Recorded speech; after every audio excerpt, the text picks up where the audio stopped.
Hi students, आप कैसे हैं? उम्मीद करते हैं आप बहुत अच्छे होंगे।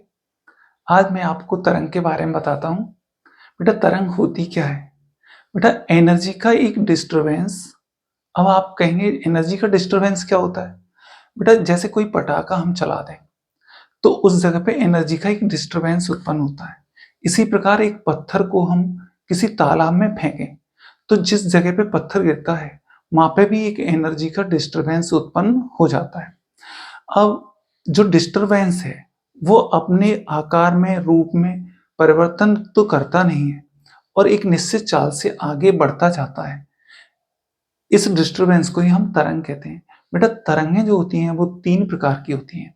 एक तो यांत्रिक तरंग, एक विद्युत चुम्बकीय तरंग और एक द्रव्य तरंग।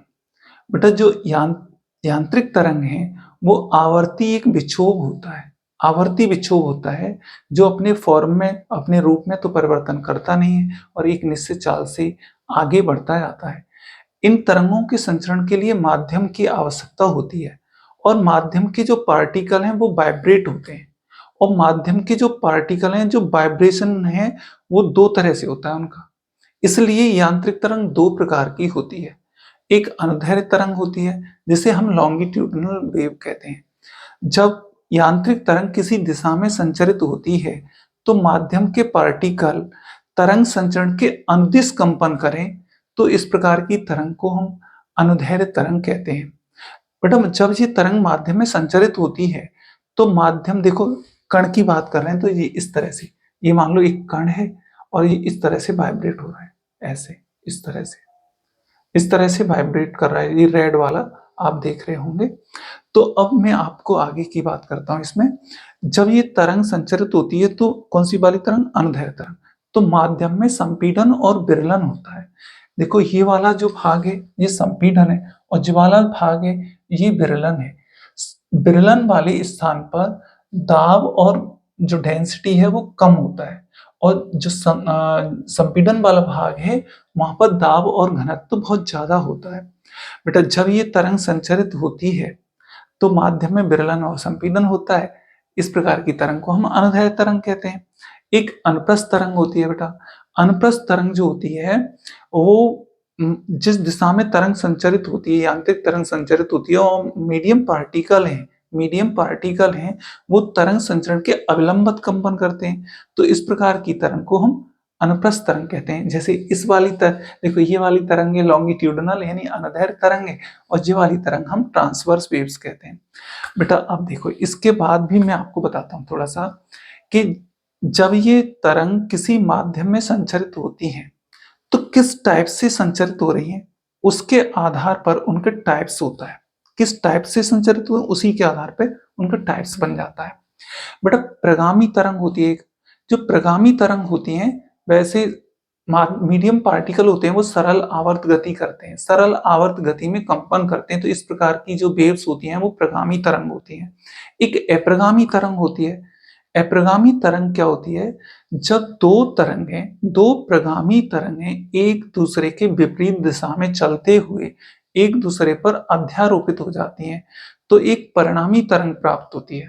बेटा परिणामी तरंग हमें स्थिर प्रतीत होती है। ये तभी इसके लिए एक बद्ध माध्यम की आवश्यकता होती है। कौन सी? अप्रगामी तरंग के लिए बद्ध माध्यम की आवश्यकता होती है।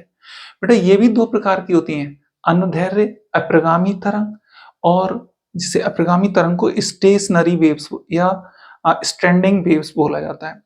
बेटा दूसरी अनुदैर्ध्य अप्रगामी तरंग और अनुप्रस्थ अप्रगामी तरंग। बेटा इनका देखो, इनके लिए मैंने अपने टैबलेट में इनके लिए डायग्राम कर रखे हैं कुछ, उसको देखिएगा। देखो ये तरंग जो बन रही है इस तरह से, ये अप्रगामी तरंग है। बाउंड मीडियम हो गया एक ये और एक ये। तो इसको मैंने इस तरह से डिफाइन करा है। देखो एक वेव्स, देखो इस तरह से कि जब ये तरंगें संचरित होती हैं तो एक वेव्स तो ये हो गई, दूसरी वाली वेव्स ये हो गई।